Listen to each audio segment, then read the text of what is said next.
शादी के 7 वचन और उनके अर्थ। एक, पहला वचन। पहले फेरे में दुल्हन आगे चलती है और अपने होने वाले जीवनसाथी से ये वचन मांगती है कि जब भी आप जीवन में कोई तीर्थ यात्रा, हवन, पूजा या अन्य कोई धार्मिक कार्य करेंगे तो आप मुझे अपने साथ रखेंगे। यदि आप सहमत हैं तो मैं आपकी जीवन संगिनी बनना स्वीकार करती हूँ।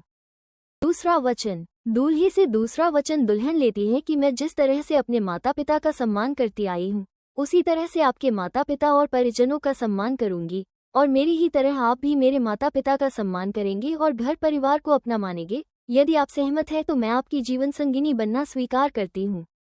तीसरा वचन। तीसरे फेरे में दुल्हन दूल्हे से ये वचन लेती है कि मैं जीवन के तीनों अवस्थाओं, युवावस्था, प्रौढ़ावस्था और वृद्धावस्था में आपका साथ निभाऊंगी। अगर आप भी मुझे ऐसा वचन देते हैं तो मैं आपकी जीवन संगिनी बनना स्वीकार करती हूँ।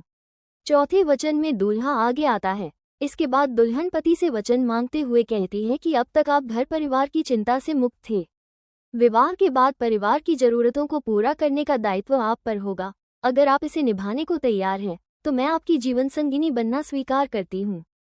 पांचवा वचन। पांचवें वचन में कन्या अपने अधिकारों की बात करते हुए दूल्हे से वचन मांगती है कि घर के कार्यों में, विवाह आदि, लेन देन और किसी अन्य चीज पर खर्चा करते समय अगर आप मेरी भी राय लिया करेंगे तो मैं आपकी जीवन संगिनी बनना स्वीकार करती हूँ।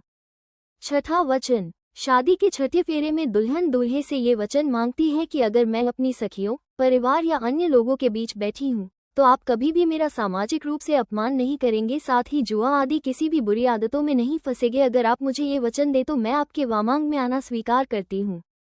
सातवां वचन। शादी के आखिरी यानी 7वें फेरे में दुल्हन कहती है कि आप पति पत्नी के आपसी प्रेम का भागीदार किसी अन्य को नहीं बनाएंगे और अन्य स्त्रियों को माता व बहन की भांति सम्मानजनक दृष्टि से देखेंगे। अगर आप ये वचन दे तो मैं आपके वामांग में आना स्वीकार करूंगी।